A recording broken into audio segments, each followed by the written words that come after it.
Memories of the first meeting that day flooded from his heart. It was lunchtime and the cafe was full. He was sitting alone at the table when he saw the hostess return and ask if he minded sharing the table with a stranger. Sean agreed, and when she returned with his date, he was glad he said yes. The girl was the epitome of beauty. Tall, slender, but with curves in the right places and long, sandy hair. She did not walk towards the table, but seemed to glide, as if it was completely easy for her. She had a mesmerizing smile, and her eyes were the bluest he had ever seen. Sean immediately felt nervous. This magnificent creature was clearly not for him. After all, he was just a private renovation contractor, his own boss, doing carpentry and minor repairs for households and businesses. He was very successful at this, but it meant he wore jeans and long-sleeve shirts to work. He was definitely dressed too casually for this table. The hostess introduced her as Erin, and she sat down. They immediately started making small talk, starting with Sean apologizing for his clothes and talking about his job. Erin immediately brushed off his apology, saying that it didn't matter to her and that she was just grateful that he agreed to share the table. As the meal went on, they told each other a little more about themselves, and by the end of the meal they had exchanged phone numbers and agreed to meet on the weekend. Their relationship progressed, and Sean eventually asked Erin to marry him, although deep down he always thought that someday she would realize that he was not good enough for her. Erin agreed, and after a year of dating and 6 months of engagement, they got married. The wedding took place in the spring and was a big affair, although Sean would have been happier with a smaller wedding. But he also knew that on her wedding day, Erin was the most beautiful bride that had ever existed. Her smile that day was proof to Sean that a big wedding was the right choice. As their relationship progressed into marriage, so did their careers. Erin managed to get a job as an accountant right out of college, the same job she still held, in the same office right across from the cafe where they met. It wasn't unusual for Sean to often come over for lunch midweek. They always tried to sit at the same table, but due to the lunch crowds, it wasn't always possible. However, they appreciated every minute spent together in the cafe. This place will always be special to them. Sean's renovation business also flourished. He developed a reputation for excellent work, often coming in at or below his estimate and always completing the job on time. Soon, free publicity through word of mouth meant that as soon as he completed one project, another was waiting, and it was booked 6 months in advance. There were others who did similar work, but not so well, and so people did not mind waiting for his services. Sean and Erin decided early in their relationship that they would not rush into parenthood. Both wanted children, but thought it would be better to wait until they were established in their careers. Since everything was going so well, Sean was starting to think that the thought of becoming a father was becoming more and more real. But he always deferred to his beautiful wife. When she was ready, he would be ready too. In fact, this compliance precisely described his relationship with Erin. Sean adored her, loved the way she took charge of their finances, making decisions about what car to buy, where to go, or where to go to dinner. The main thing is that she is happy and Sean is happy too. By this time, it was already 6:30. She was 30 minutes late. He pulled his phone out of his pocket and tried making calls again, both his cell phone and his office phone. The cell phone immediately went to voicemail, as it had all day, and the office phone answered with an answering machine. He knew that the door to the office building across from the cafe closed at 5:30, so there was no point in trying to get in. By 6:45, his emotions began to get the better of him.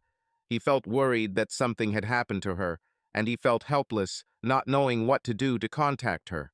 Maybe she hadn't received any of his messages and calls at all, but they had agreed to meet yesterday, so it was impossible for her to forget about something as important as the anniversary of their first meeting.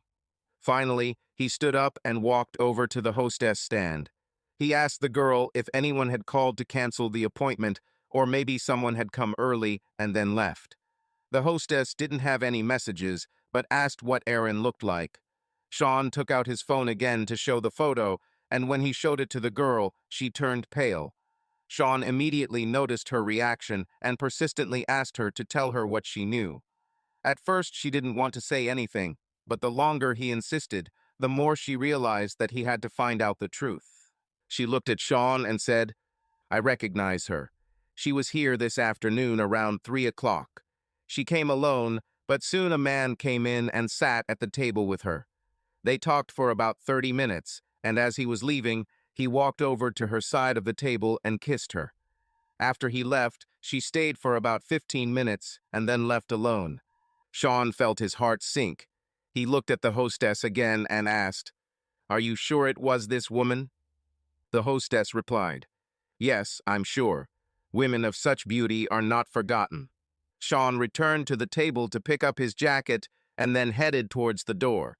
The hostess stopped him and said, I'm sorry I have to tell you this, but I felt you needed to know. She handed him a piece of paper and added, This is my phone number. If you need someone to talk to, call me. Sean thanked her and left.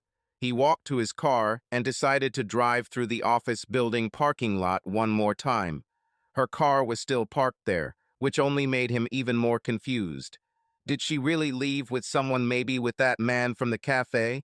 Or was he still there with her? The thought of them having an affair washed over him, and he felt nauseous. He drove home, arriving at about 7:30. Not knowing what to do, he went to the refrigerator and took out a beer. Then he returned to the living room and sat down. No lights, no TV, just sitting there, his mind racing with two questions: what happened that he didn't notice, and what would he do next? Gradually, the room became completely dark, but Sean did not pay attention to it. Strangely, it was a little easier for him to think in the dark. Unfortunately, even in a dark room, thoughts did not bring answers. There was no obvious solution. As time passed and the hours approached night, he became increasingly restless, fearing the worst. Finally, a little after 10 o'clock, he heard her car pull up to the house, the car door closing, and then the keys in the lock on the front door. When she opened the door, he could barely make out her silhouette against the street lamp outside the window. She closed the door, reached for the light switch, and the room was filled with light that was now unbearable for Sean. Erin turned to the center of the room and, seeing him, winced. She looked at him and said softly, Sorry it's so late. Today is not a good day at the office. I needed to stay and finish some things. How was your day? This is it, Sean thought. It's time to start figuring it out. Well, it was an interesting day, he said. The morning was pretty good, but from lunch until the evening, it was probably the worst damn day of my life. His words surprised Erin. Sean never expressed himself like that unless it was during rough sex. She looked at him with concern. Sean, that's harsh language. I'm not used to hearing that from you. What's happened?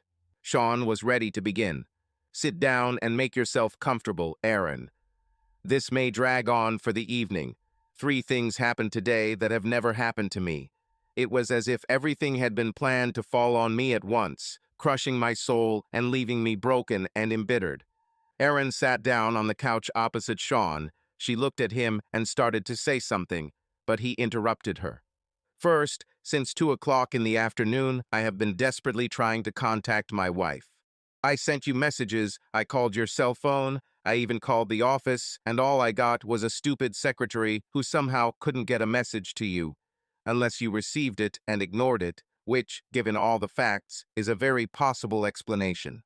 Sean, I would never ignore your message. I don't know why the secretary didn't give it to me. I will make sure this doesn't happen again. As for my phone, I turned it off this afternoon because I was working on a difficult task and didn't want to be interrupted. Apparently, I forgot to turn it back on. Sorry, dear. Sean didn't believe it. What if something happened to me? How would they contact you? I don't remember a time when you didn't receive my messages. Even just a short love you or thinking about you. Heck, I'd even accept a stupid emoji just to know you're receiving my messages. Sean, I said, I'm sorry. It was the first time, as you said. Can I get some slack?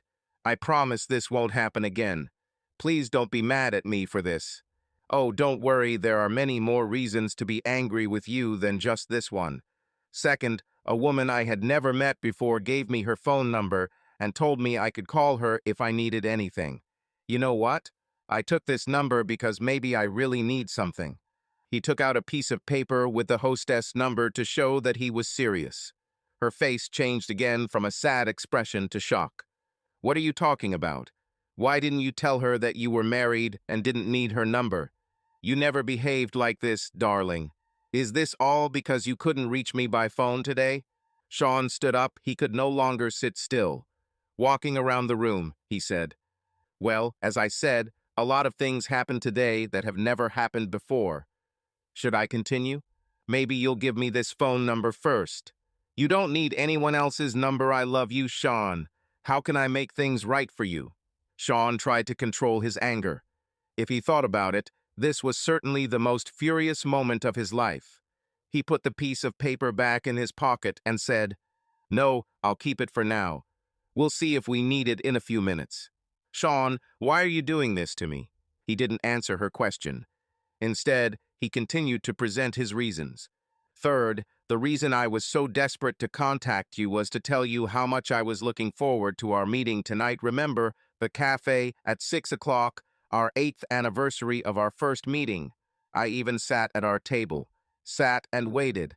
The shock of these words overwhelmed Erin, and pressing her hand to her lips, she began to cry. Oh dear, that's why you're so upset. I can't believe I forgot about this. I feel so stupid. Sean.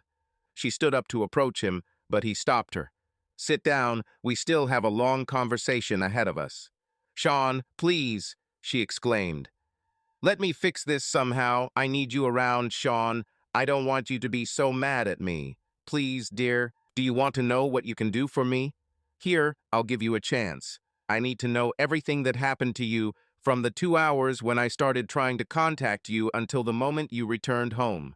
I want the truth, Erin, don't hide anything. This is important because the chance to save our marriage depends on your answer. Sean, what the hell is this? You say that our marriage is on the rocks because I accidentally missed our anniversary. And then she fell silent. Her expression instantly changed from anger to fear.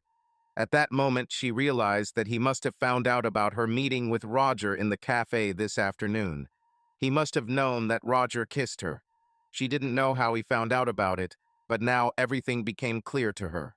He walked up to her, grabbed her by the shoulders, and, holding her tightly, said, Erin, I'm serious. Please answer carefully. I only want the truth. At least you owe me this. She fell onto the sofa, grabbed a pillow, and pressed it tightly to her chest. Quietly, she said, You're right, Sean, you deserve the truth. I'll start with the worst part, but if you stay and let me explain, then if you want to leave, I won't be happy, but at least I'll know that you heard everything I needed to say. Will you stay at least until I tell you everything? Sean sat down on the other end of the couch. I promise I'll listen to you. Actually, I need to listen to you. This is probably the most important conversation of our lives, so I'm not going anywhere. She lowered her head, trying to find the words she needed to say. She wasn't ready for this conversation, but she knew she had no choice. She decided it was probably best to just put the worst out there. Sean, I want to start by saying that I love you, and I desperately want to spend the rest of my life with you. You are my soul, you are everything I have ever wanted in a man, and I am more confident in that now than ever. But I know that I hurt you, and for that I am very sorry. I know that mere words cannot erase the pain I caused you, but I promise that I will spend the rest of my life trying to get rid of it. Another man kissed me today in a cafe, but I stopped him, and that was the end of it. Please believe me, Sean, I didn't cheat on you, and I didn't intend to. Do you believe me? He sighed. I want to believe, but you're right, the pain is too strong. You only partially answered my question. What else happened today? She looked up at him, and he saw tears rolling down her cheeks, falling off them and falling onto her blouse, covering her breasts. Let me do more. Sean, let me go back to the very beginning. You deserve to know everything, and as much as it pains me to say it, you should know everything. What do you mean it hurts you? Am I not the one who ended up in the shit here? She shook her head and said, Yes, but my pain is how much pain I cause you, and believe me, darling, the last thing I want to do is hurt you. Her voice trembled as she continued. His name is Roger. He started working at an accounting firm a couple of months ago. At first, I didn't think anything special about him. He was just a new guy. He had a job like the rest of us. But after a couple of weeks, I noticed that he started flirting with me. It was very low-key at first, little things like synchronizing his appearance at the water cooler with mine, or him holding the door open as we entered and exited the building. Later, this became more obvious. I began to catch him staring at my legs or standing next to me, trying to look into my blouse to see my breasts. I know I should have reprimanded him right away, but it went to my head a little. It was nice to know that I could have such an influence on him with just my appearance. Sean interrupted her. You don't understand that what he did was sexual harassment. He should have been fired for this. I know, looking back, it was wrong. But at the time, to be honest, I wasn't sure it was harassment because it implied that I was resisting his advances. The truth is that it was voluntary. I provoked it myself. One day at a meeting, when I noticed that he was looking at my legs, I straightened them and then crossed them again to see how he would react. If I knew he was coming into my office, I would unbutton the top button of my blouse, hoping to hear his breathing change when I knew he was looking inside. Sean caught his lips between his teeth and turned away. Erin noticed this and panicked a little. Stay with me, please, Sean, please. Without looking at her, he said, Continue, I'm listening. It's just something I never thought I'd hear from you. I know, dear, and I never thought I would have to say this. I'm really sorry. She grabbed a napkin to wipe away the tears that kept flowing. After she took a deep breath, she continued. I really thought it was just a game, two adults playing a game that shouldn't be played, and no one got hurt. I don't think there was any particular attraction between us, at least not then, for sure. I thought that I could handle it and that everything would remain at the level of what we were already doing. But over time, the game became more and more serious. It all started with casual glances, but soon turned into more outspoken remarks. He'd see me bending over the file cabinet and say something like, I hope you'll look for that file all day so I can keep looking at your ass. Or he would come up from behind and start massaging my shoulders, which was nice, relaxing, but also felt like something sexy. After he left my office that time, the guilt of what I did pierced my heart. I looked at your photo on my desk and started crying. I couldn't believe I let myself get this far. I had no reason for this. I love you with all my soul, and the last thing I wanted was to do something that could jeopardize our relationship. When I look back, I realize that at that moment I should have told you everything and not continued to drag it out further as I did. If I had told you then, we could have done something to stop this. I immediately sent Roger a letter saying that we had gone too far and we needed to stop this right now. Less than 5 minutes later, he returned to my office. At first, he apologized and said that he understood, but then he stood up, looked me in the eyes, and said that he was no longer playing because his feelings for me were not just a game. He said that he was falling in love with me and would do anything to make me fall in love with him too. I told him to leave immediately, and he left. But soon he started sending me several letters a day, telling me what he loved about me, what he would like to do to me. I knew he could get fired for writing such letters, but I was afraid that if I spoke about them, he would simply tell his boss that I was also involved in these activities, and I would lose my job. And he was right. I flirted with him, even though I knew it was wrong on many levels. This week his pressure on me has increased. He began to describe what our life would look like if we were together. He also started taunting you, saying that you are not the man I need, and he is the one who can take care of me in every way. Sean, I didn't respond to any of these emails. I usually deleted them as soon as I read them. Looking back now, I wish I had never opened them in the first place. She paused and then looked at him again, continuing her story. This will be the hardest part for me to tell you. Sean, please stay with me and let me finish. As disgusted as I was by his attempts to win me over, I was still pleased that I was still attractive enough for someone to try anything to get me to go to him. The conflict I began to feel in my heart suddenly brought back memories of my college life. I know you never wanted to know about my past experiences before we met and fell in love, and I'm grateful for that because I'm not sure you would have been happy with the woman I was back then. I pushed those memories aside when you showed up and charmed me. I never thought about them again until Roger started pressing me. Suddenly, the memories came back, the thrill of the hunt, the knowledge that you could do whatever you wanted, with anyone, whenever you wanted. Suddenly, Roger became the embodiment of that time, my time before you. Suddenly, my two lives collided with each other, and Roger became the one leading me down the path from the past. It was eerie how two lives that I had tried to separate came back together. It seemed that I had lost complete control of myself. Sean, I'm really surprised that you didn't notice that something was wrong with me the last few days because I was an emotional wreck inside, and yet I did everything to hide it from you. I knew that at some point I would have to tell you everything, because I clearly couldn't hide my past from my present anymore. You saved me from a time when I wasn't the best person. I love you for many reasons, Sean, but the fact that you saved me from a life you never knew is the best thing you ever did, even if you didn't know you did it. And yet I couldn't seem to understand it when I looked at it. Every time I saw Roger, I felt a flush, a pinch of my past coming back. I'm not proud of it, but in my past, if a guy like Roger showed me the attention he showed, I would have already given in, let him do whatever he wanted, because I would have wanted it too. Finally, this morning it all came to a head. I could no longer live in this chaos that my life had become over the past few weeks. When I got to work in the morning, I went straight to Roger's office and told him straight out that it was over and that he should stay away from me and leave me alone. He, of course, was not happy, but I thought I made it clear that this would not happen further. I returned to my office and got to work. I thought that the best way to process all this was to try to lock it back in the same compartment in my head where my old life was hidden, and the best way to do this was to immerse myself in the present.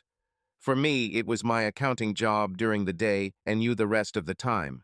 Around 3 o'clock, I realized that I hadn't eaten all day, so I went to the cafe across the street because it was the closest place and I could quickly get back to work and start again. I told the receptionist where I was going. Apparently, while I was there, you called and she told you I wasn't available. I still don't know why she didn't give me the message. Well, now that I think about it, maybe I do. At about 3:15, Roger came in. He immediately came up to my table and sat down without waiting for an invitation. Now I understand that he probably came to the office to find me, and then asked the receptionist where I had gone. Maybe that's why she didn't give me the message. Maybe Roger talked her into it. I don't know, but the more I think about it, the angrier it makes me. Roger sat down and I told him I didn't want to talk to him, and I thought I had made that clear enough back in my office. He admitted that he understood what I said, but looked me in the eyes and said that he couldn't just leave without putting everything on the line. I should have gotten up at that moment and left, but for some reason I couldn't do it. I don't know what held me back, but I sat and listened to him. When Sean heard this, he turned his head away. It was difficult for him to look at Erin while she recounted the events that had happened just a few hours ago. It was hard to hear about everything that had happened up to this point, but he was able to control his emotions. Now he was afraid that he wouldn't be able to hold on when she continued. Erin noticed that he turned away, and her tears began to flow even more. Her voice began to tremble as she continued. Sean, don't give up, please. I know it's hard, but you asked me to tell you the truth, so you need to hear everything. I don't want you to have any questions about how much I love you even more now, after putting you through all this. Roger should be working in an ad agency because he started listing his reasons why I should leave you and go with him. He told me about his childhood, how his parents raised him, so that when he got his own family, to be as successful in raising children as they are in raising him. He said that he had many girlfriends before, but none of them met the standards he set for his future wife. He was looking for someone who was smart, beautiful, successful, who could excite him not only physically, but also intellectually. He said he had set an almost impossible standard for his future wife, and his loneliness was due to the fact that he had not yet found such a woman. Then, when he started working at my company, the first thing he noticed was my beauty, but he didn't rush to decide whether he wanted to court me. Immediately, he noticed my ring, so he realized that the chance of being with me was practically zero. But as we started to get to know each other a little more, he realized that I could be the one. I'm so ashamed of this, Sean, but the flirting that I allowed, and even encouraged the flirting that I thought was harmless at the time, was what made him think there was a spark between us. Sean interrupted her. Were there any sparks between you? I don't know, I didn't think there were any, but at the same time I was pleased, because I thought how great it was that this good, handsome guy was spending time with me, enjoying my flirting and responding to it. I didn't realize that his flirting had a more serious purpose. He wanted to make me fall in love with him. As he continued to make his case, I began to realize even more that he didn't just want to have an affair with me. He really wanted to take me away from you and spend the rest of his life with him. I was horrified when I realized how much time and effort he had spent on his strategy. As he was telling me this, for some reason I started crying. I still don't understand why, but he took it as an opportunity to show some affection. He reached out and took my hands, which were placed on the table, and I did not pull them away. Finally, he took his final step. He said, Aaron, I'm pretty sure I've fallen in love with you, and the thought of continuing to live without you is unacceptable to me. I'll ask you one more question, and I don't want you to answer now, but think about it as much as you need. Aaron, make love to me just once, and I will show you how well I can satisfy those needs too. We can be discreet, and your husband will never find out. And if after this you don't see yourself with me, I will leave terribly hurt and trying to figure out how I will cope with this pain. But I'll leave if you want me to. With these words, he stood up and came to me from the other side of the table, kissed me. When I realized what was happening, I pulled away and told him to leave immediately. He left, and I stayed in the cafe for another 15 minutes before returning to my office, where I locked myself in and tried to make sense of this terrible mess in which I found myself. I tried to work, because it was work that helped me forget about what happened earlier that day, but now I couldn't work anymore. I couldn't concentrate on the numbers in front of me. All I could do was replay in my head everything that had just happened, and soon it became a replay of my entire life. Apparently, I completely forgot about our anniversary. I didn't even realize how much time had passed since I returned to the office. My phone was turned off so he couldn't distract me. It was just a complete swirling sensation of emotions, thoughts, memories, everything flying around and banging in the corners of my mind. And then, without knowing it, you handed me 2 rescue ropes, which I grabbed and pulled myself out of the terrible chaos that I created. I looked at the photo I have on my desk, you know, the one where you're wearing a plaid shirt and one of your faded jeans. You're so damn sexy in this photo, with that little laugh coming out of your lips. Do you know how many of my female colleagues have walked into my office and just licked their lips at this photo? And every time they do it, I am filled with pride knowing that this sexy man they dream about is my husband. And then I looked at my rings, my wedding and engagement rings, and I immediately remembered those 2 days. When you got down on one knee and proposed to me, my heart burst with happiness and love. When I told you yes, you stood up and carefully placed the ring on my finger, and as I was getting ready to jump into your arms and hug you, I noticed that you were crying. From that day on, I knew that your love for me was stronger than anything in the world. The same thing happened on our wedding day. I just couldn't believe that I was so lucky to have found my soulmate, my life partner, the one I wanted to be with every day of my life. I know it may be hard for you to believe it now, Sean, but throughout those 2 months, that love never faded, it never went away. It was this love that saved me from what Roger did to me. Sean, it was you who I promised to spend my whole life with. It is to you that I swore my eternal love. When I realized this, it was as if the fog cleared and the light turned on, and I followed your lifeline back to where I belong. I felt relieved at some point. I knew that I could remove my stupid behavior and not have to deal with him anymore. And yet I knew that at some point I would have to tell you. If we really love each other as much as I know we do, I couldn't hide anything from you. I needed to tell you everything, even though I knew it would hurt both of us. Your pain will be from what I did to you, and my pain will be from how I see how I hurt you. When I looked at the clock, I saw that it was almost 9:30. I couldn't believe how much time had passed because of all this. I knew I needed to get back to you. I needed to be in my safe place where I was loved unconditionally. I hoped that I could rely on this unconditional love to help me forgive myself for what I had done. I knew I should have told you, I just wasn't sure how or when. So when I walked in here and you were sitting alone in the dark, I was surprised.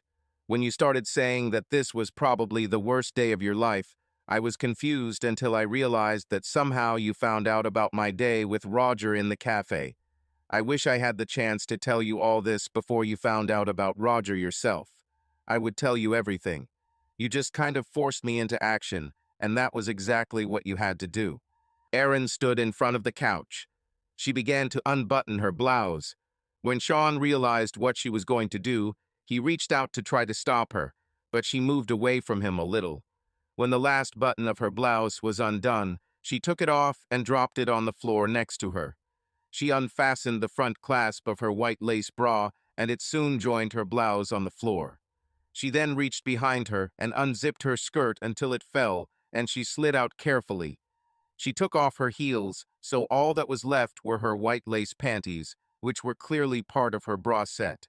When she took them off and stood completely naked in front of Sean, he could hardly restrain the urge to smile and reach out to his naked wife. Erin knelt in front of Sean. Tears continued to flow down her cheeks. She looked at him and said, "Sean, I love you so much, and I will spend the rest of my life telling you about it. I will also spend my whole life asking for forgiveness for all of this to happen, if that's what it takes for you to continue to love me. I opened up to you body, mind, and soul. Please, Sean, please forgive me. Please tell me that you love me and that you will always love me." Sean looked at his naked wife kneeling in front of him and couldn't help but smile. But he had listened to her talk about the past 2 months with little interruption, and he knew it was his turn to explain how he had felt during the ordeal.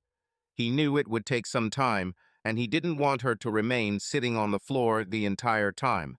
"Erin, please sit down. We're here for a long time, and I don't want you to get hurt." "Sean, I'm already hurt, but if you told me to kneel on the glass shards so that you would forgive me and continue to love me, I would do it in a heartbeat." Sean wanted to laugh when he heard her joke, but in fact he realized that she was serious. He waited until she stood up and returned to the couch, still naked, but at least not kneeling on the floor. Once she was settled, he began his answer. "Erin, first of all, I will never stop loving you, no matter what happens. I told you that when I gave you the engagement ring, and I told you that when I gave you the wedding ring. I've said this almost every day of my life. You hurt me deeply with this, and I'm not sure I can recover, but it's not because I don't love you. I believe you when you say you didn't cheat on me, but in this case that only means to me that you didn't sleep with him. In my mind, you still cheated on me, and I'll tell you why. I gave you time to explain what you did. Now please give me time to tell you what you really did to me. Perhaps I will have questions. Can you promise me that you will answer each one truthfully, no matter how difficult it may be?" She lowered her head, then nodded. Sean knew this was his signal to continue. "First of all, a question. When he kissed you, did you kiss him back?" He noticed that her tears began to fall again. She answered very quietly. "Yes, at first yes, but then I interrupted it, and I felt that he wanted to continue. I stopped it, Sean." He replied, "I don't think it matters that you stopped.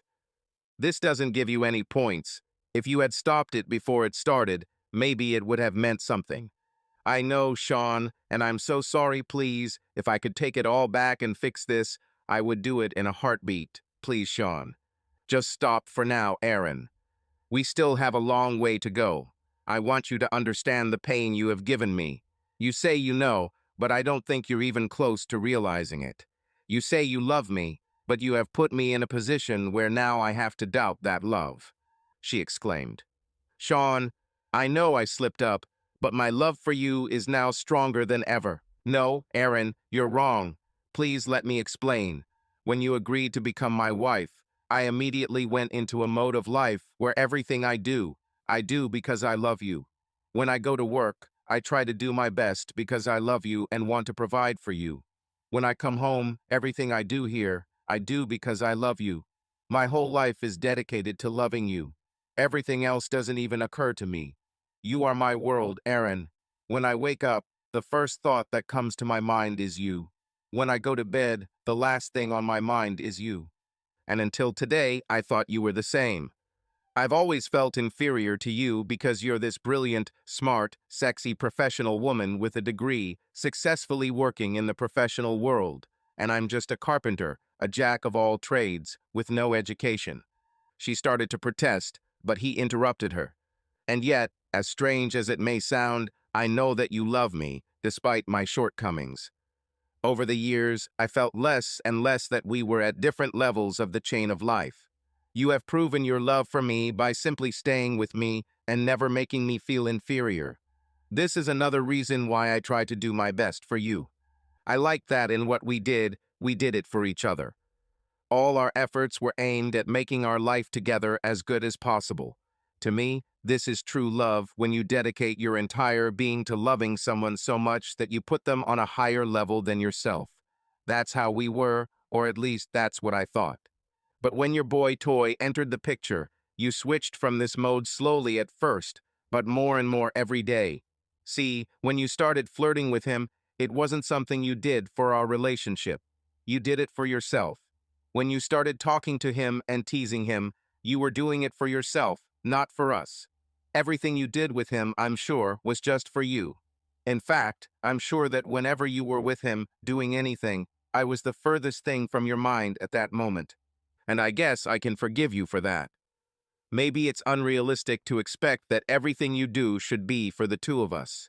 I don't want you to feel like I own you and that it's unrealistic that you have to dedicate every minute of your day to me. But today you went too far. From the moment he kissed you until the time you returned home, you were pondering the decision of whether to stay with me or leave with him. And even if you didn't sleep with him, in fact, when you thought about such a choice, you were already cheating on me. When you imagined your life with him instead of me, you cheated. That's why I now doubt your love for me. Because I can tell you for sure if the situation was flipped and someone kissed me and asked me to leave my wife for him, well, I would have broken up with it a long time ago before it even got to that point. My love for you is so strong that I automatically say a very strong no to anyone who tries to interfere with this in any way. But you didn't. For 2 months, you allowed someone to interfere with our relationship. It may have started out harmless, but I can promise you that it resulted in a tremendous amount of pain. I don't think you can even imagine how much I'm suffering right now. The hardest thing I had to do was question your love for me because of all of this. So now you come home and tell me that you love me and that this is all over, and I really want to believe you. But what you did was make me the winner of a game I didn't even know about. There shouldn't have been any game, Aaron. If you loved me as much as I thought you did, there would be no reason at all for you to have to make a choice. So now it comes down to a question of trust. Even if I believe you when you say that I won, that you came back to me, that you love me, that you apologize, all this nonsense, the pain that I feel is still there. First of all, I need to forgive you for this, which perhaps I can do. But secondly, and perhaps this is the most important thing for me in terms of how we continue our relationship, I have to trust that you won't find someone else, and that you won't have to decide for 2 months whether you want to leave me for him. Sean, I promise you that this won't happen again. Please, Sean, don't talk about finishing what we have. Tell me what I need to do to convince you that I will never leave you. How can I prove to you that I love you as much as you love me? You know, Aaron, I think I believe you when you say those words. The problem is that I'm not sure there's anything you can do to heal what you've done to our marriage. I trusted you and gave myself completely to you one day, only for you to destroy that trust with your actions over the past 2 months. Do you realize that every time I see you talking to another guy, I'll wonder if this is the guy you'll leave me for? Every time you leave the house and go somewhere without me to work, to the store, to meet friends, I will wonder if you will meet the next Roger there, using my incredible beauty and charm to flirt with him, until he falls in love with you. Feelings like this won't go away just because you ask me to forgive you and trust you. I wish it were like this, that it was so easy that all I had to do was snap my fingers and all my worries about trust would simply disappear. But this is impossible. So for now, at least, I will have to live with these doubts, wondering what I will do. For the first time in 8 years, I have to make a decision for myself. You put me in this position, Aaron. I didn't want to be here, but you selfishly brought me here, and now I have to deal with it. She crawled over to where Sean was sitting on the couch. She lay her naked body against him and said, "Please, Sean, I understand that you will struggle with these trust issues, and I know that I caused them for you. Because I put you in this situation, please give me a chance to help you get out of it. Please come to my bed and let's start working on this trust. Let me show you that only I love you and that I will never give you a reason to doubt it again." He extended his hand to hug her, then said, "As tempting as it may sound, I think I'll spend the night in the guest room. I need to be alone to think about this. You spent your time alone during the day and evening, ironically, while we should have been together celebrating our anniversary. I need to finish a project for a client tomorrow, and I promised it would be ready. I keep my promises to my clients, just as I keep my promises to you. When I get back tomorrow night, I'll know what to do about us. As you can imagine, I have a lot to think about, so please give me this time to myself." Erin lifted her head to look at Sean. "Before you go to bed, I need to show you something that may help you make a decision. Please stay here." She got up from the couch and went to the kitchen, where she took out her phone. When she returned to the couch, she turned it on and unlocked it. She flipped through several pages before she found what she was looking for. "Sean, I have 2 things I want to show you that I think will help you understand how serious I am about regaining your trust. I think they will show you how much I love you and that I am ready to do anything to win your love back. I opened my work email to let you see that I spent the last hour sorting things out as soon as I made my decision. Please note that these letters are in the sent folder. That is, I have already sent them to those to whom they were addressed. The first is the letter I sent to Roger, where I told him for the last time that I was not interested in him and that he should leave me alone. I warned him that if he made any further attempts, I would file a sexual harassment complaint. If he decides to continue, I will file a restraining order against him." Sean read the email on his phone and saw that it was indeed what she said. "Aaron, that's all well and good, but do you understand that this still requires my trust in you, that you will actually follow through on your promise to file a complaint and an injunction if it comes to that?" Erin nodded her head and said, "I understand, but at the moment that's all I can do. I hope this shows you how serious I am about us and that I'm willing to do anything to regain your trust. In fact, I hope that the second letter I sent will show you this even more." She opened the second email she sent and, without saying anything else, she handed the phone to Sean. He silently read the letter. "To the accounting guide. The situation in my life requires that I resign from my position with the company immediately. I really enjoyed working here, and perhaps someday I will be able to return. But at the moment, it is not possible to continue working. I will take a few days off after I'll be back in the evening with my husband to ensure security, to settle my affairs and prepare them for transfer to another person. Thank you again for the opportunity to work with you." She electronically signed the letter, and the timestamp showed that it was sent before she sent the letter to Roger. Sean needed to admit that she had taken a drastic step to try to mend her relationship with him, and she did this before she even returned home to confess her sins. He knew how much she loved this job, and her firing was a huge signal that she wanted to make their relationship work.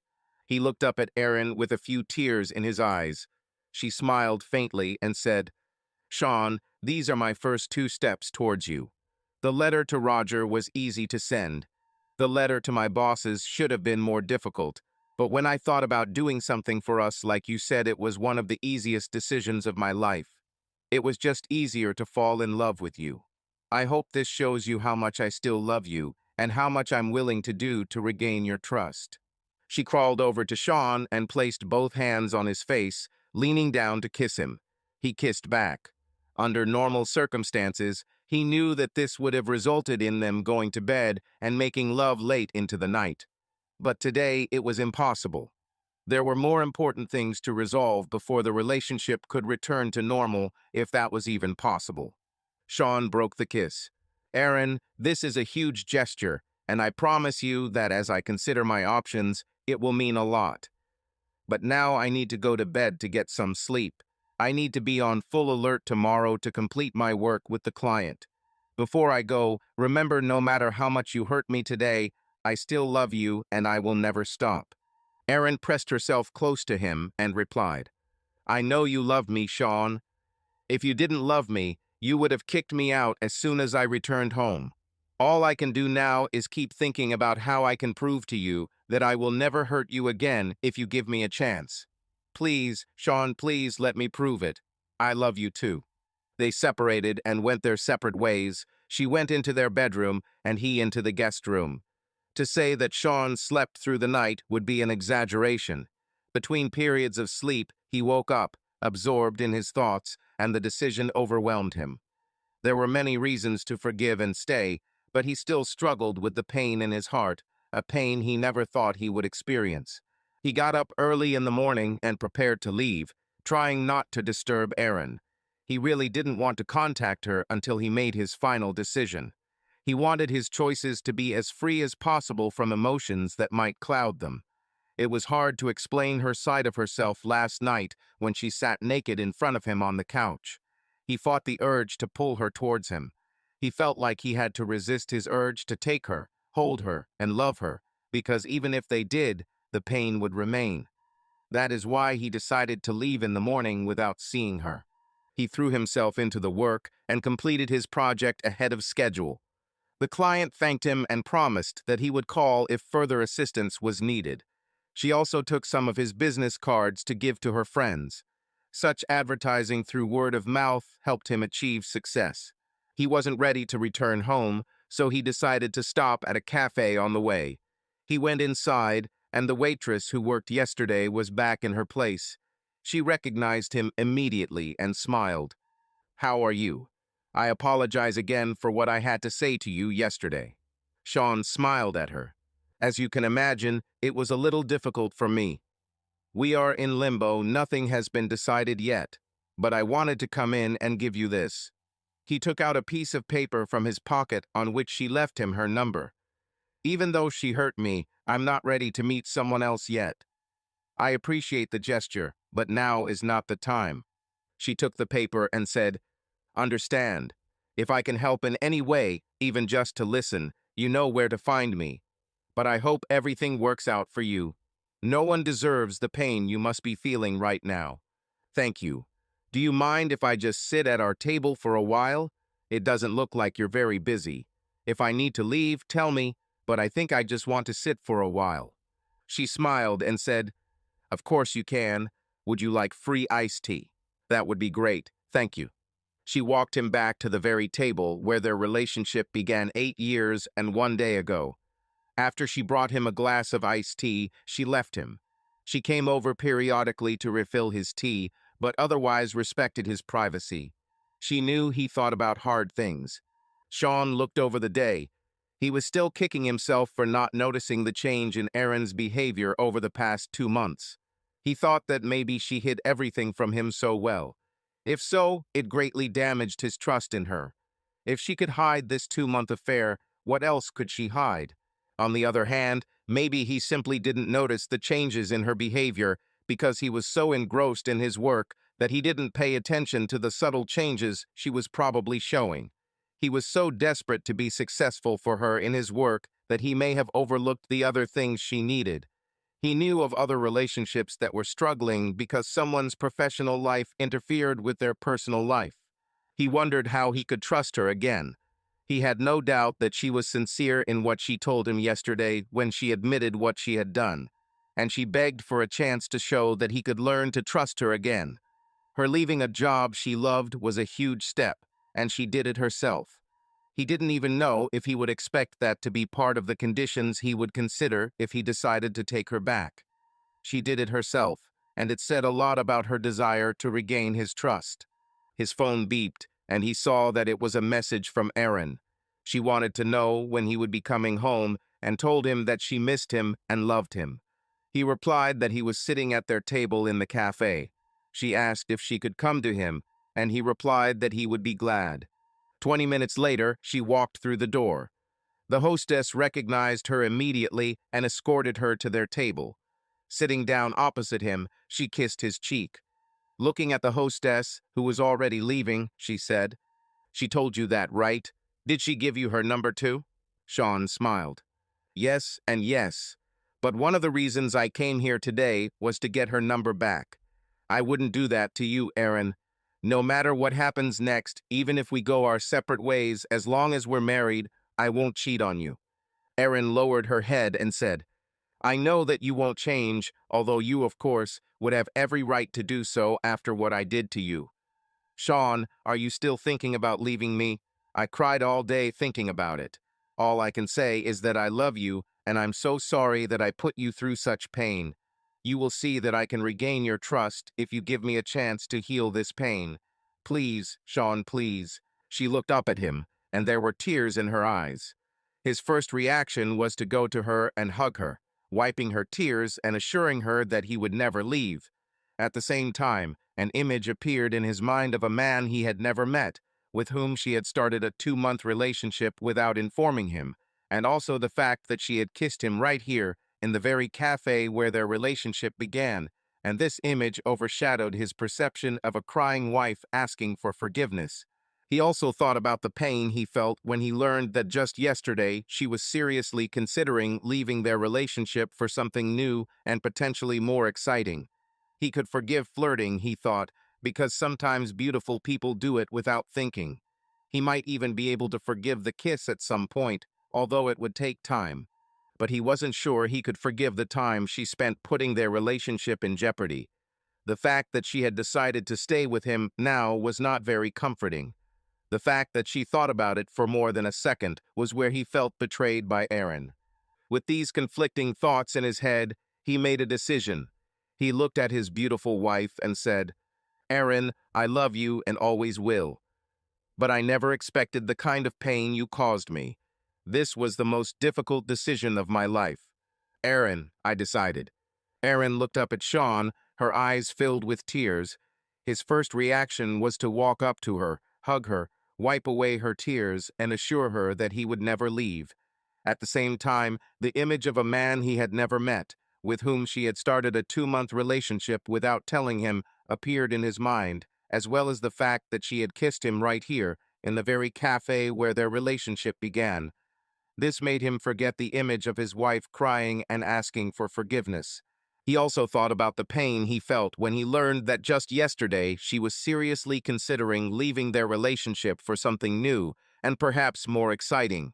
He could forgive flirting, he thought, because sometimes beautiful people do it without thinking. He could perhaps forgive the kiss, although it would take longer. But he wasn't sure he could forgive the time she spent putting their relationship in jeopardy.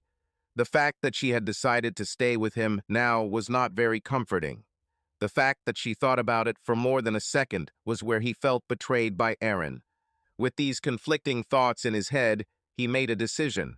He looked at his beautiful wife and said, "Erin, I love you and always will. But I never expected the kind of pain you caused me. This was the most difficult decision of my life. Erin, I decided to give us a chance to work on this." She tensed, waiting to hear his decision, and when he finally voiced his feelings, she collapsed on the table in front of her and began to sob. She looked up at Sean, trying to read his facial expression and body language, and when he extended his arms towards her, she didn't think twice about running towards him and hugging him tightly, feeling relieved. They remained in this position for what seemed like an eternity. When she loosened her embrace a little, she placed a chair right next to him, and then looked into his eyes and said, "Thank you, my dear. I'm so sorry I put you through this. I promise that I will do everything to prove my love to you and to never cause you such pain again." Sean wiped some of her tears from her cheeks. He kissed her on the cheek and said, "I know you will, but it's not something you need to think about. When I told you my decision, I said I wanted to give us a chance, not just you. Do you see the difference? Aaron looked at him in surprise. I see the difference, but I was the one who ruined everything, Sean. I was the one who almost destroyed our marriage. Sean tried to hide his smile. I know that, Aaron, at least that's what it looks like at first glance. There were things you did that you shouldn't have done, or things you didn't do that you should have. I'm sure there will be plenty of time to talk about everything that happened. I asked you to tell me the truth last night, and I think you did, but I also think there are still some questions that need answering. These issues will need to be discussed before we have any chance of success in the future. I don't know if this will help me trust you again, but I think for the health of our marriage, some hard questions will need to be asked. But as I thought about it last night when I couldn't sleep, and again today, I realized that maybe I, too, have problems that I need to deal with. Maybe there were things I did or didn't do that made you think it was okay to flirt with him. Maybe I didn't notice the signs that something was going on because I didn't want to think that something might be wrong. I have always imagined an absolutely perfect life with a perfect woman who makes a perfect couple, always treating each other perfectly, which means that they will live together all their lives and happily until the end. Now I see that something happened that I didn't expect, and I want us to figure out what it was together. What I feel now is that I don't want to look for someone to blame. I don't want us to think that it's 70% your fault and 30% mine, or 60% my fault and 40% yours. I don't care how angry I should be at you or how angry you should be at me. I just want to see what we can do to make sure something like this doesn't happen again. Aaron smiled at Sean and said, I want that too, Sean. While you were thinking last night and today, I had the whole day off work to think about what I did, and more importantly, why I did it. I'm so embarrassed, and I'm not sure I've found the answers yet. But one thing I would like to suggest is to go to counseling together with a marriage therapist. Let's try to find someone we can both agree on and see if we can figure out how to avoid this in the future. Consultations were also part of my thoughts today. Do you remember the Hastings, Diana, and Rick? They went to marriage therapy a couple of years ago, and they said it helped their relationship a lot. They really loved their therapist, I don't remember her name, but she really made them look deeper into their relationship and brought to light the things they had repressed that were causing problems. Maybe we should call them and find out her name. Aaron agreed. I can call them tomorrow while you are at work. I can even call and make an appointment if you give me a couple of days when you can get away. Also, do you think you can come with me to the office tomorrow evening so I can hand over my business to someone else? I just don't want to risk being there alone and running into him if he suddenly shows up. Sean hugged her. Of course, I will go. But are you sure this is what you want? I remember you said that you were on equal terms with him in flirting when it all started, but what he did to you was real harassment. Where is the punishment for him if you leave and he continues to work? You loved this job so much. She nodded and said, I really loved this job, but it is also where I almost lost my marriage due to my own stupidity. Even if Roger left, I still wouldn't feel comfortable there. Right now, I would rather spend my time working on your marriage. If you're willing to fight for the us, I want to do everything in my power to make it work. I may be looking for something else. Maybe it's time to try starting something of my own, starting small, working from home. She paused, then leaned over and kissed Sean on the cheek, asking the question that had been on her mind ever since he said he was ready to try to make their relationship work. Sean, what are you going to do? Will you stay with me in our house? What's the next step? He thought for a moment, and every second of silence in his answer made her nervous. Finally, he said, I don't really have anywhere to go, and the thought of staying in a motel or some tiny apartment doesn't appeal to me at all. I'd rather stay home while we try to figure this out, but you have to understand that it's going to take time to get anywhere close to what it was before all this. I think that's our main goal, to either get it back or learn to live with the new reality. She smiled. I'm so glad to hear this. Then let's go home. Let's go home and start fixing this. I'm ready to start showing you that you can trust me again and that you don't have to worry about something like this happening again in the future. Little did anyone know at that moment that this would be their last visit to the cafe for a long time. They spent many wonderful moments together there, but just as their relationship went through a difficult period, the romantic mood they often felt in the cafe was gone. Aaron drove the car towards their house, and Sean followed in his truck. Somewhere along the way, they lost contact, and when Aaron arrived home first, Sean was gone. She tried to blame it on the delay due to traffic, but in fact, she began to worry that he had changed his mind. About 10 minutes later, she started reaching for the phone to call him and find out where he was. But before she could dial the number, she heard his truck in the driveway. Relieved, she walked to the door and saw why he was late. He had stopped at their favorite pizzeria and was carrying a takeout pizza that she knew would be her favorite deep crust pizza with extra cheese.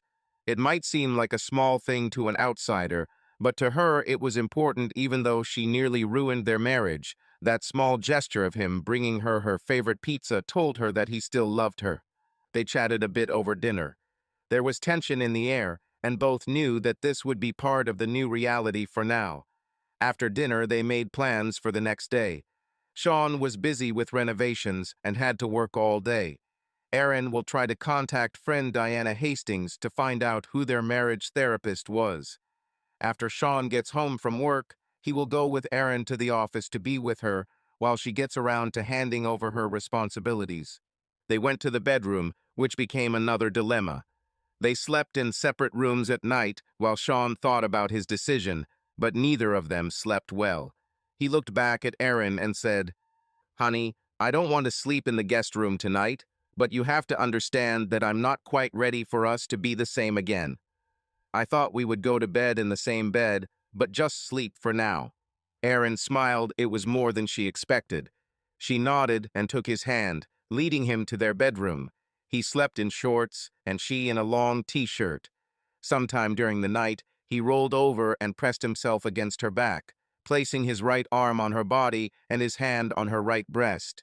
She woke up as he settled down and felt him pressed against her even though her body was covered. It brought her great relief. She smiled as she fell asleep again. The next morning, Sean got up quietly, showered and dressed without waking Aaron.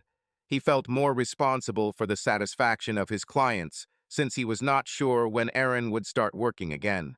He also definitely didn't want problems in their marriage to interfere with his work. In fact, perhaps it was the ability to immerse himself in his projects that helped him in the early days of their new reality. The job was stable and manageable, unlike his marriage. Aaron woke up and, seeing that Sean had already left, stood up and began to mind her own business. She found her friend Diana's phone number and called her. After explaining some details of her mistake, she received the number of Dr. Jessica Brown, the therapist Diana and her husband Rick had been seeing. Aaron texted Sean to find out what days he had an appointment. When he responded, Sean called Dr. Brown's office and learned that the first appointment is always private, so she scheduled them for 2 sessions, one for her and one for Sean. There was a day's break between them, first Aaron, then Sean the next day. When Sean returned home from work, he found that Aaron had prepared dinner for him. This was unusual. Often Sean got home before Aaron and had to cook dinner, which was his responsibility, which he didn't mind. But he admitted that when dinner is ready, it is a very pleasant part of life. After dinner, they headed to her office so she could hand over her business to another accountant. While they were driving, Aaron told Sean some interesting news. "Today, I received a letter from an accounting firm. It seems that after they received my resignation letter, management checked the situation and found out about my relationship with Roger. The letter didn't have any details, but they asked me to reconsider my decision and called me to talk to them as soon as possible." Sean looked at Aaron and asked, "Did you call them?" She shook her head. "No, I didn't call, and I really don't want to. I just want to stay away if you think we can live on one income for a while." "Don't worry about the money," Sean reassured her. "I think we can live on my salary for a while. It would just mean we wouldn't have to buy new cars or take expensive trips, and I don't think we need either of those things right now." He reached out his hand and placed it on her leg. "Aaron, what do you really want to do if you listen to your inner voice?" She sighed. I wish we could take back the last 2 months and start all over again so that I would be smart and not get involved in this situation. I know that this is impossible, so I want to try to do everything to at least come close to preventing this from happening. Right now, I'm thinking that if I don't work, it will give us a better chance because it will remove some of the stress that I created in the office. Sean agreed. Then we'll do it. The decision has been made. We won't discuss this anymore. Thank you, Sean. I really think it will be better this way, at least for a while. Soon they arrived at the accounting office. As they pulled into the parking lot, Erin suddenly tensed and said, "Crap, what happened, dear?" She pointed to a car parked next to the building and said, "He is here, this is his car." "I can't go there now. Sean, let's leave." "Erin, are you okay? Is this Roger's car?" "Yes, Sean. I don't want to go in there and run into him. Can't we go and come back later?" Sean stopped the car. "Erin, I won't force you to go there. But if we leave now, I will be with you, and he will see that he has no chance. You can tell him the truth that you are only there because you left your job and are preparing everything in order to transfer your affairs to other people." "I know," Erin agreed. "I understand that this will be a chance to tell him to his face that he has no chance. But I'm just not sure if I'm ready for this. In fact, I was hoping I wouldn't have to see him again." Sean reached out his hand and placed it on her shoulder. "Erin, you don't have to do this if you don't want to. But I'll be there, and I won't let anything happen to you. Will you be okay if you see him? You're not going to kill him, are you?" Sean laughed. "No, I'm not going to kill him. This bastard is not worth my time in jail. Like I said, I just want him to understand that you're not available. Are you ready to do this?" "Okay, Sean, since you're with me, I can do it. And it was quite nice when you said you wanted to tell him I wasn't available. I know we have a long way to go, but every time you say something like that, my heart skips a beat." Sean reached out and squeezed her hand. He truly loved her, and although the pain of what she had done to him was still there, he was beginning to see the possibility that they could get through this. He parked their car 2 spaces away from Eric's car. They walked out together and Erin found her key to open the office door. They decided to go straight to her office without trying to find Eric. That way, if there was a conflict, it would be Eric's initiative. As soon as they entered, Erin froze, as if exorcising a ghost. When she felt ready, she quickly headed to her office. Sean followed her and closed the door behind him. Erin walked over to her computer. First, she responded to a letter from her superiors in which she was asked to reconsider the decision to fire her. She then began working on her accounts, updating the information on each one before passing them on to the next accountant. After 30 minutes, they heard someone walking down the corridor. Erin looked at Sean, realizing that a meeting with Eric was about to happen. A light knock on the door announced that Roger was standing outside. Sean stood up from the table to let him in. He opened the door and for the first time came face to face with a man who had been trying to take his wife away from him for the last 2 months. The first wave of anger washed over Sean, but he held it back by stepping away from the open door. Roger's face turned pale with a mixture of surprise and fear. As he walked out to leave, he noticed Erin's car in the parking lot and knew she was probably already there. However, he did not think that she might not be alone, so he was not ready to see this man between himself and Erin. Erin was the first to break the awkward silence.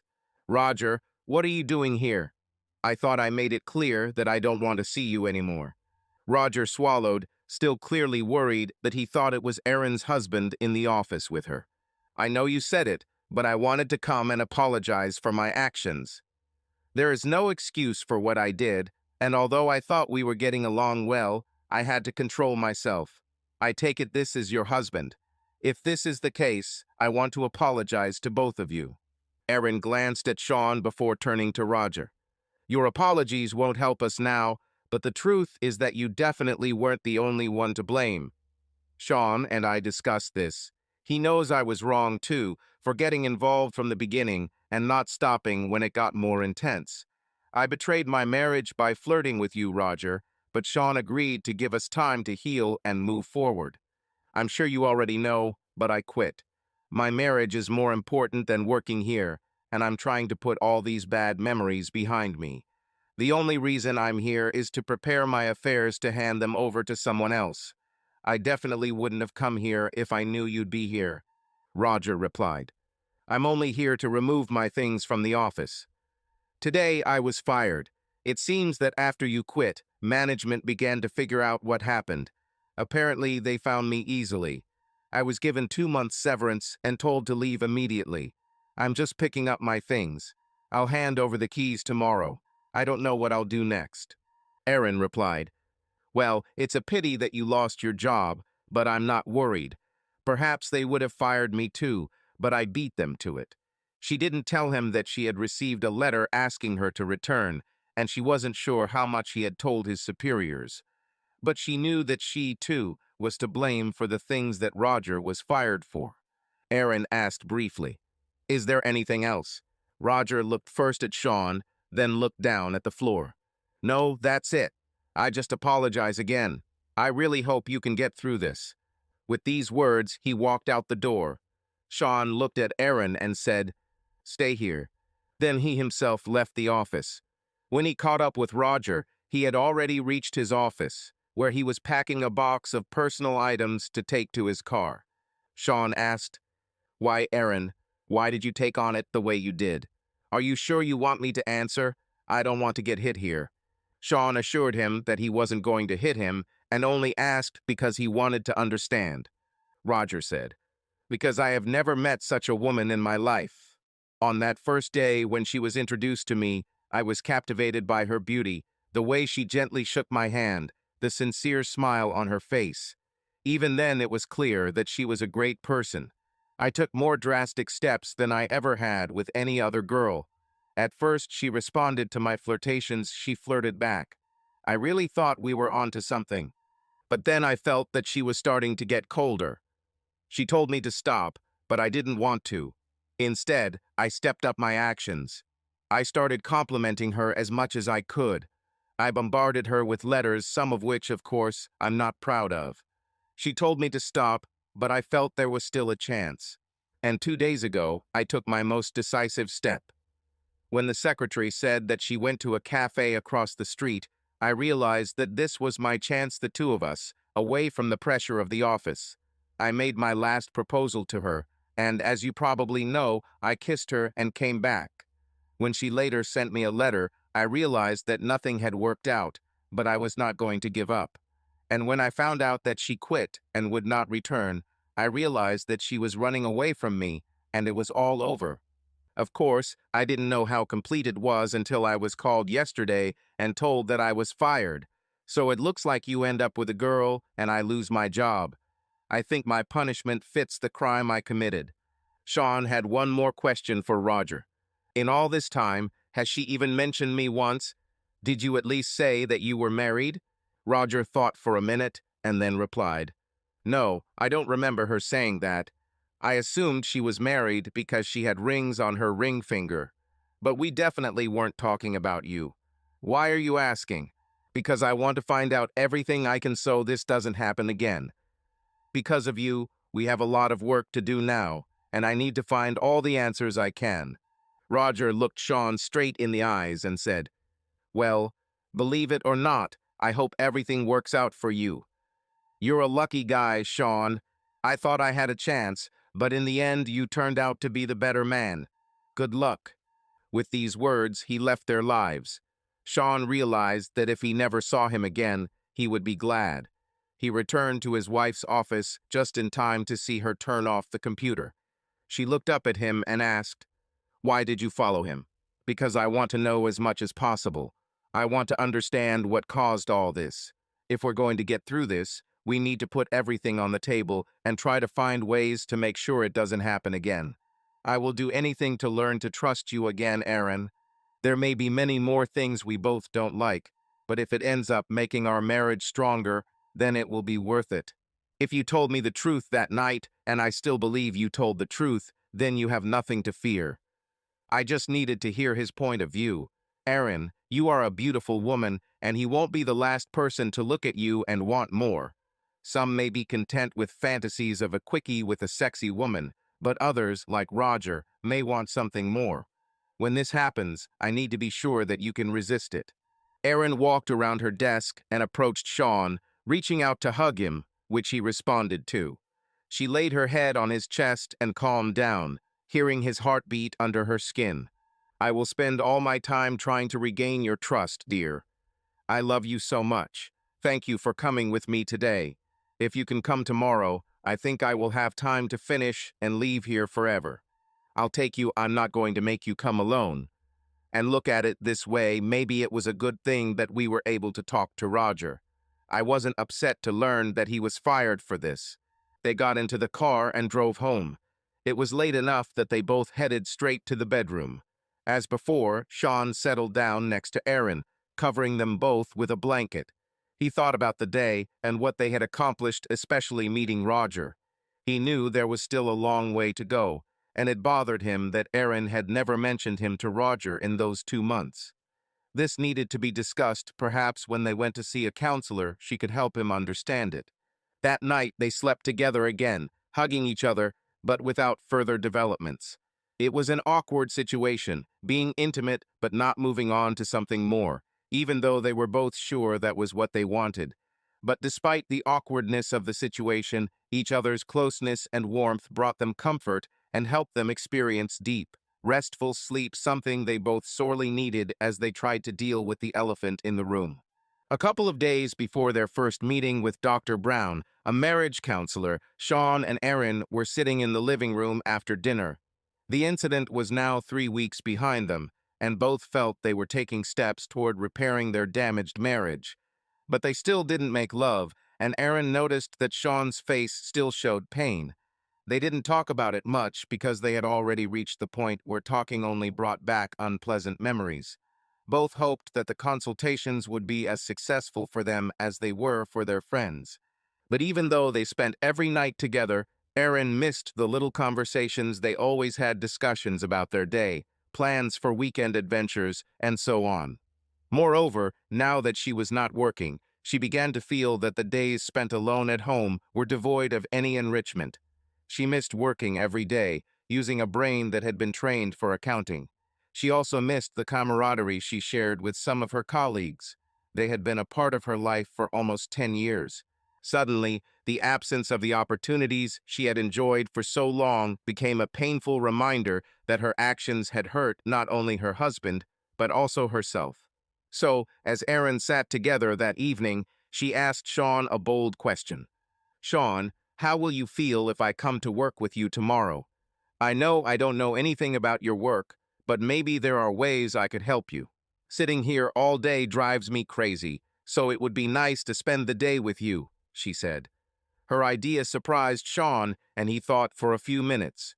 There were times when he worked alone and wished he had at least a pair of hands to help him with a project, or someone to help with errands or clean up before he left. He never had enough work to hire a full-time assistant, so he resigned himself to doing everything himself. "Do you think you can handle this?" he asked. It's not such a glamorous office job, sitting in a comfortable chair at a desk and working on numbers all day. When he said this, he looked at her and saw the same grin that he knew she would soon show as soon as he joked with her. She smiled and said, "I know it will be much better than sitting here all day alone. Are there things I can do to help you? I would be happy to know that I helped you do your job better." Sean nodded. "There are times when one more person would be a great addition. I think we'll start small, but you're so smart, I'm sure you'll get the hang of it quickly. However, you have to understand that when I'm at work, I'm only focused on business. We can't talk about our relationship because I don't need distractions." "I understand," Erin replied. "I wouldn't expect anything different from you or myself. Sean, this will just give me a chance to be there for you and help you do what you do so well. Can we try at least a little to see how it goes?" "Of course, why not? Looks like you now have work for tomorrow." Erin walked over to him sitting on the couch and sat down next to him. She leaned in to kiss him, and he pulled her close, wrapping his arms around her. Looking into his eyes after the kiss, she said, "Thank you, Sean. I will try to be useful to you." but just being with you is the best gift you could give me." Later, when they were in bed, instead of waiting for her to come to him during the night, he grabbed her and pulled her close to him. They fell asleep. This was their closest night since that incident. The next morning, Aaron woke up before Sean. When he finally opened his eyes, he smelled the aroma of freshly brewed coffee and frying bacon. He walked into the kitchen wearing only shorts and saw her standing in front of the stove. She was already dressed for the day, wearing a long-sleeve plaid shirt, faded jeans, and the work boots she wore when they gardened together. Her hair was pulled back into a ponytail that went through the hole in the cap of her cap. She looked at him and smiled. "Good morning, boss. I thought that on our first day as work partners, you deserve breakfast to start the day off right." As he continued to look at her, he realized that she was every master's dream. He mentally memorized this moment in front of him, then walked over and kissed her. She removed the bacon from the pan and placed it on a plate to drain, then cracked 4 eggs into the lard in the pan. While she was watching them, she said, "I can't promise that I'll get up and make breakfast like this every day, but today it's a thank you for taking me with you. I'm so glad to spend the day with you." As they ate the breakfast she had prepared, Sean couldn't help but compare her excitement to children running to the Christmas tree to see how many presents were underneath. When he finished, she took the plates and cutlery and took them to the dishwasher. He went to shower and get dressed while she finished cleaning the kitchen. The day turned out better than they both expected. Sean got to work right away, and for the first few minutes Aaron just sat and watched him work on his current project, a bathroom renovation. Gradually, she began to have something to do. She quickly learned the names of the necessary tools and was able to bring them to him while he continued to work. She also helped him keep his work area tidy, which saved him time later in the day when it was time to finish the job. Sean also had to admit that it was quite nice to look at her from time to time while they worked. He loved the way she looked in a long-sleeve shirt and faded jeans. He also liked it when their eyes met, and the smile on her face was accompanied by a blush when he smiled back at her. One time when they were working particularly close together, side by side, he reached out to stroke her shoulders and back and discovered that she wasn't wearing a bra. She didn't really need a bra, he mused, since her breasts were not particularly large and they remained firm. She had her shirt buttoned up, and it was loose enough on her that he didn't notice until he started hugging her. But he had to admit that it was sexy, and he spent the rest of the day trying not to let that fact distract him from his work. As they collected their tools at the end of the day, Sean realized he had accomplished more than he had planned. He looked at Erin finishing up the last cleaning before leaving. She worked as quickly and efficiently as she had at the start of the day. Having extra hands meant he could complete the job faster than he expected. He knew his client would be happy with this, and if Erin continued to help as she was today, they would be able to take on more business, increasing revenue. On the way home, he asked, "How did you like your first working day?" She laughed joyfully, clearly impatient to share her impressions. "It was wonderful. I really enjoyed spending the day with you. I realized how much you know and can do, and I don't even know nearly everything about your skills. But I also learned a lot today and hope I was helpful enough for you to try it again tomorrow." He smiled as he answered, "Well, to tell you the truth, thanks to your help, I did a lot more today than I usually do on my own. You've been a good worker, and if you want, the assistant position is still open." "Seriously, I agree. I'm so glad to hear that I was helpful. I'm looking forward to tomorrow." Sean parked the work truck in the garage, and they went into the house. She started to take off her cap, but he stopped her. Instead, he turned her towards him and kissed her on the lips, firmly and persistently. He wrapped his arms around her waist and pulled her closer. His sudden passion surprised Erin. She had been waiting for this moment for a long time after the incident, but was afraid to rush Sean while he was still coping with the pain she caused him. Her heart fluttered from his kiss. These 3 weeks without sex had been the longest of their marriage, and she hoped he would continue, bringing things to a satisfactory conclusion. He broke the kiss and took a couple of steps back. "Let's go to the bedroom." Her heart began to flutter again, and she almost ran to the end of the house. When he entered the bedroom, she was already standing and waiting for his further instructions. Whatever he wanted, she was ready to fulfill it. Take off your shoes and socks. She sat down on the edge of the bed, quickly untied the laces, and threw her shoes into the corner of the room with a thud. The socks followed, and she stood in front of him again. Her face was flushed and warmth spread throughout her body. Unbutton your shirt, but don't take it off. She started at the top and quickly undid all the buttons, leaving the shirt open so that again it was clear that she was not wearing a bra. Now take off your jeans. She did it as gracefully as possible, although sometimes her skinny jeans required effort to get them off. As she bent down to pull them down her legs, her shirt fell open and Sean could see her small breasts. When the jeans were removed, she stood in front of him in only panties, an open shirt, and a cap that was still on her head. Without taking his eyes off her, Sean began to undress, starting with his boots, then took off his jeans and shirt, and then his cap. He put all this in a pile behind his back. Now he stood in front of her wearing only blue cotton shorts. They looked at each other for a minute. She could barely contain the urge to run up to him. But he had other plans that he was going to announce. Take off your panties. She obeyed, then they indulged in intimacy. She whispered in his ear, "Oh my God, Sean, it was incredible. Was this a reward for being such a good worker today?" He chuckled and replied, "I don't care what you call it, but you looked so sexy in your outfit, and I could hardly wait until we got home to show you what an effect it had on me." They kissed again, each in their own way, thinking that the whole day had allowed them to overcome one more obstacle standing in the way of everything returning to normal.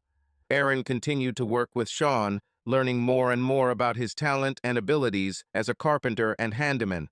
He will eventually teach her how to use some of the power tools needed for his work.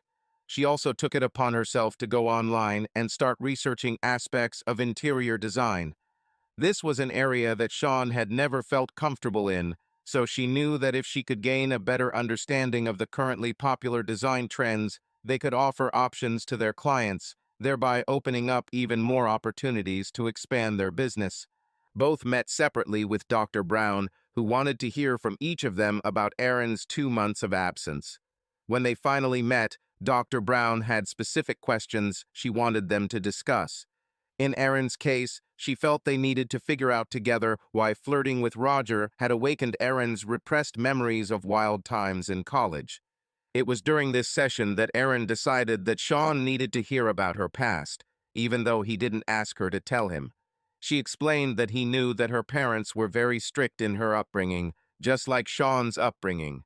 She went to college as an innocent girl, but once that was taken away from her, the gates seemed to open, and she felt like she still had a lot of time to catch up. At this point, she began looking for guys not as potential life partners, but rather what they could do for her later that night, if not earlier.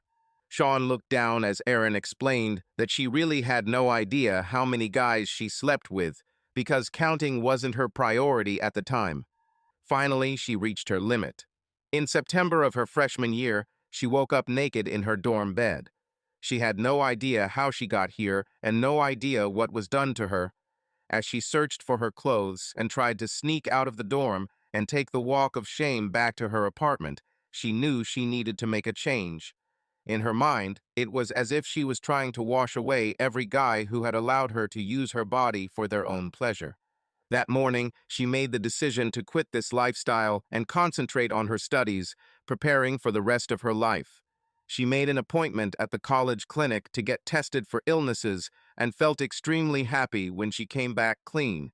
She was determined to settle down and give up her promiscuous lifestyle, so much so that she did not allow another man to even touch her sexually until she was soon seated at a cafe table with a man with whom she immediately fell in love. This happened 4 years after the debacle in the hostel, and all this time she remained celibate, waiting for the right man. She and Dr. Brown were trying to understand why flirting with Roger brought repressed memories of her past into the present. Seeing him desire her so much reminded her of the power she had discovered a woman's body could have over a man.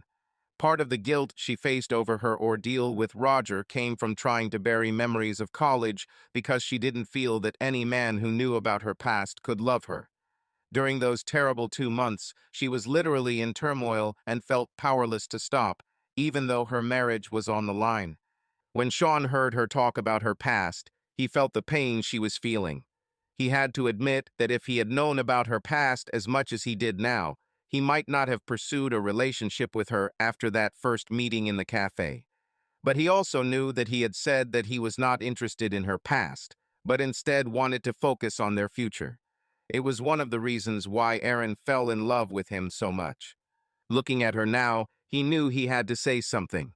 As horrified as he was to hear about her past, he realized that the pain she had to go through to tell him had to be close to the same level of pain he felt when he learned about her 2-month episode with Roger. During the first 8 years of their marriage, he had never once doubted her love and affection for him, and for the first time since Roger, he felt that her stories about her past could demonstrate the same level of love again. Under Dr. Brown's watchful gaze, Sean stood up and walked over to where Erin was sitting. He helped her to her feet, lifted her face with his hands and said, "Erin, when I first told you I loved you, I didn't do it because of your past. I did this for our future. I still believe it, I love you and always will. But now that you've told me everything, if you ever feel like your past is threatening our present, please tell me and let me help you deal with it before it affects our marriage." Tears rolled down her cheeks as she looked at Sean and replied, "Of course I will. I promise not to hide anything from you anymore. I love you so much." And with that, they hugged and kissed, another milestone in the healing process of their marriage. Dr. Brown gave them some time and then told them they needed to continue. She turned her attention to Sean and said that she had detected his feelings of insecurity about being married to Erin. She asked him to share his first experiences so Erin could hear them. He said that he, too, was raised by strict parents who believed that studying in college was not as important as mastering a profession, since no one in his family went to university. He discovered in high school that he liked working with wood, and using the repair skills he learned from his father, he began looking for work as a laborer, listing general repair and remodeling work on his resume. Business was slow at first, but he soon began to earn enough to move out of his parents' house at age 20 and start an independent life. Hard work and good results allowed him to gradually build a client base, and over time he accumulated a list of customers, which allowed him to avoid long periods without work. He felt confident when he created a brochure with before and after photos of the work he completed. In the process of building a business, he had almost no time for his personal life.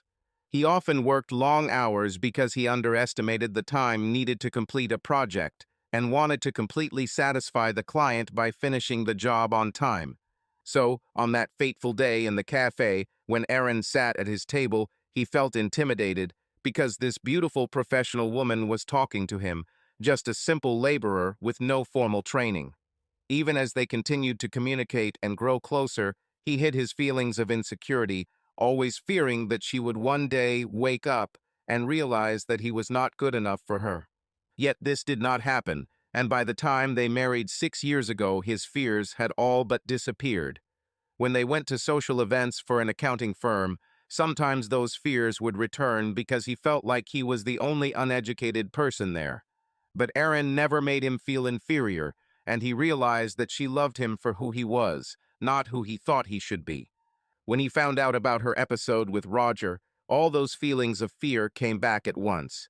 And while he was very angry at her for hurting their relationship, he also feared that what Erin saw in Roger might be present in the other colleagues she works with. Part of his decision to stay or go was that maybe he should leave so she could find someone who was as educated as her. When Erin heard this, she couldn't wait to talk to Sean. The first thing she said was, "Sean, have I ever shown you that you are not my equal? On the contrary, for me, you are a strong support in our relationship. Do you know this? Do you see how much I need you? This should be obvious now, after everything that has happened. You must be my support." He looked at her and said, "No, you are not the reason for my feelings. That's one of the things I love about you." She replied, Okay, in fact, after being at work with you the last few weeks, I can see how much skill you have. It was exciting to watch you work and how you patiently taught me and showed me how I could help you. Dr. Brown was surprised to learn that they worked together. She concluded the session by noting the positives in their development. She recommended reducing the number of sessions to once every 2 weeks and later to once a month. The latest development in the restoration of Sean and Erin's marriage came as a complete surprise. It came in the form of a phone call. It had been 9 months since the near breakup of their marriage. By this time, Erin was actively involved in several aspects of the business, doing all the financial work, creating design projects for clients, and working alongside Sean every day, improving her skills under his guidance. She even designed an advertising logo for the company, and now they wore the same t-shirts with this logo. These t-shirts became their corporate uniform, and they wore them whenever they worked on site. She also took responsibility for taking calls and organizing schedules. So, one morning, while they were on site, she answered the company's call, assuming it was a routine matter, such as a request for an estimate or a call from a supplier. However, she was surprised when the interlocutor said, "Hello, my name is Rachel Boone. I am the owner of Hometown Cafe in the city center. More than 10 years have already passed since the last renovation, and it's time to update the interior. Your company was recommended to me because you did a great job for a friend of mine. Can we meet to discuss this?" Erin almost dropped her phone. This was their cafe, or at least the cafe that had once been theirs. Neither of them had set foot in his door since what they began to call Decision Day. She banged her fists on the wall where they were working to get Sean's attention and said, "Yeah, I think we can arrange something. When will it be convenient for you to meet?" Rachel replied, "As soon as possible. We are entering the slow season, and I was hoping the renovations could be done at this time. Do you know where the cafe is?" Erin smiled. "Oh yes, my husband and I have been there many times in the past, although not recently. How about we arrange a meeting tomorrow?" "Yes, that will do. How about you come over for dinner tomorrow night? I'll treat you. I'm very interested to hear your thoughts on what the new renovation might look like." Erin slowed her response and said, "Please wait a minute. I need to consult with my husband. He is the other half of our group." She put down the phone and told Sean, "This cafe is our cafe. The owner wants to do a complete renovation and has invited us to dinner tomorrow night to discuss it. Can we handle this?" Sean looked at Erin and said, "Of course, I'm not afraid to go there. I think we got through our last visit pretty well. This could be a profitable project. Can you handle this? If you are with me, I can handle anything. Let's do this." She returned to the phone and made an appointment for 7 p.m. the next day. After hanging up, she told Sean that everything was arranged. Erin thought a little and said, "You know, we somehow left there with an unpleasant aftertaste. I know we moved on with our lives, but I wonder how we would feel if we went back to the cafe and saw my old office right across the street." He tried to reassure her. "Remember, if this is difficult, tell me, and we will get through it together." The next evening, they entered the cafe together, hand in hand. The hostess, who was working that fateful day 9 months ago, was there again and recognized them. She smiled when she saw them holding hands. They told her they were meeting the owner, and she immediately showed them to a table in the back of the cafe, on the other side of the building from where their table used to be. Rachel Boone was already sitting there, next to a man who looked like her age. Rachel stood up to greet them. "Sean, Erin, nice to meet you in person. You are familiar to me. Have you been here before?" Sean replied, "Yes, many times, although it's been months since we've been here." "Oh, sorry to hear that. Was it because of the food or maybe because of the service?" Erin decided to answer her question after all. It was her fault that they stopped coming. "No, this has nothing to do with cafes or food. We always enjoyed coming here. Sometimes life just gets in the way and changes your plans." Rachel nodded. "I understand. I know how it goes. This is my husband Dale. We own and operate Hometown Cafe together." After they shook Dale's hand, they sat down at the table. The waitress came to take the order. Once the order was placed, they began discussing what they wanted to achieve with the renovation. Sean watched with pride as Erin virtually took over the meeting, asking questions about themes, color schemes, floor plans, and so on. She seemed completely confident as she answered and asked the Boones questions, taking notes at every step. They continued discussing the project for another 30 minutes after their food arrived. One of Sean's concerns was the time it would take to complete the renovation. Boone agreed to close the cafe for 2 weeks to prevent disruption to customers and staff. It was a big project and 2 weeks wasn't a lot of time, so he knew they would need to budget for subcontractors to do some of the work. They continued discussing the project for another half hour after dinner. When it was time to leave, Rachel said, "Sean and Erin, talking to you tonight has made me even more convinced that I want you to take on this project.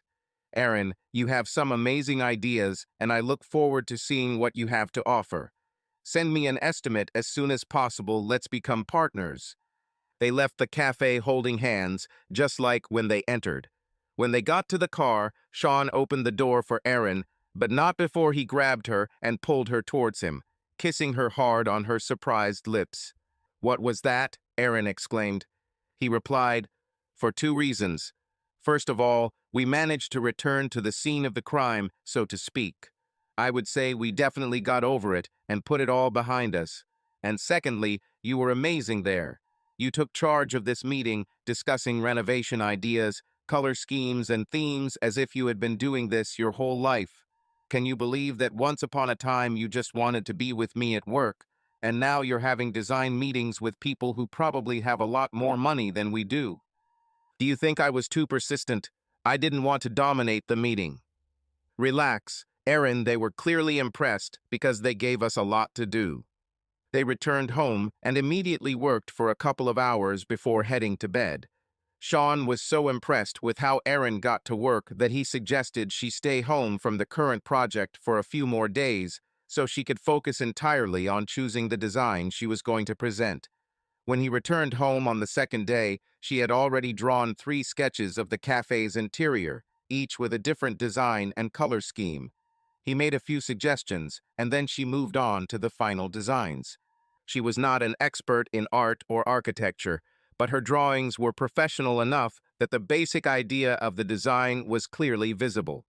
When the designs were ready, they sat down together to come up with an estimate. There were slight cost differences in one of the designs, but that probably wouldn't have made a big difference in the Boone's choice. Sean contacted several potential subcontractors for electrical and flooring work. He believed that he and Erin could handle the rest.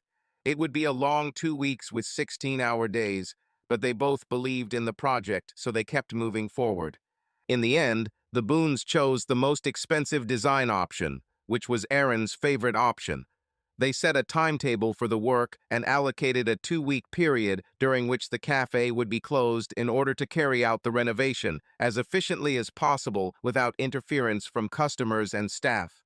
It's time to start working. Sean and Erin put their heart and soul into this renovation. It turned out to be even more difficult than they expected, but this did not discourage them from achieving their final goal. The subcontractors arrived right on time, and Sean prepared the design so they could start working immediately. The Boones ordered new tables and chairs that arrived unassembled, and Sean began assembling the tables while Erin worked on the chairs. It was a real race to the finish. Sean and Erin stayed up all night before the scheduled opening. In fact, the morning breakfast crew started their work while Sean and Erin were still finishing up. When the doors opened at 6 a.m., they had just loaded up tools and completed their final cleanup. The cafe opened on time with a completely new style and color scheme. Sean and Erin didn't wait for compliments. They were both exhausted. All they wanted to do was take a shower and get some sleep. Later that evening, they were invited to the official grand opening party. Until that moment, only sleep was on their agenda. When they finally woke up in the afternoon, they decided to dress up a little since it was a party. Erin had many clothes to choose from since she no longer wore business suits. But Sean had other plans. He picked out a dress for her that she hadn't worn in a couple of years. It fit her figure and emphasized her graceful curves very well. Besides, it was quite short, so her legs looked at their best. He himself chose a long sweater and gray trousers. When they entered the cafe, they looked like a very modern couple. Once they were seated, introductions and lots of delicious food ensued. The Boones were sitting at their table. In the midst of all the hustle and bustle, Sean looked at his phone to see what time it was and noticed something that surprised him. He looked at Aaron and said, "Do you know what day it is?" Aaron responded, "Yes, this is the day our company celebrates its biggest success to date." "Yes, but one more thing. Exactly 9 years ago, you walked into this cafe, sat down at my table, and changed my life forever." Aaron smiled at him and then frowned. "This means that exactly a year ago, I almost threw it all in the trash." Sean reached out to stroke her hair and said, "I choose not to remember this anniversary. In fact, I think this is the most appropriate way to celebrate this day. 9 years ago, we met, and today the cafe opened with a new design thanks to us. I think we will remember this day with warmth in our souls for the rest of our lives." And with that, they kissed and then joined the others at the party, holding hands throughout the night. A year ago, their marriage almost collapsed. Today, it has flourished, becoming even stronger.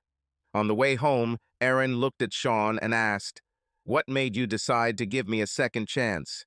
I'm not sure I could have done this if our situation had been reversed." Sean thought for a moment and then said, "You know, the reason what you did hurt me so much was because I loved you so much. The more you love, the more pain you can receive. And when I looked at my pain, I realized that it was caused by great love. For me, this love was worth fighting for. If I was at fault and you looked at it the same way, I think you would make the same decision."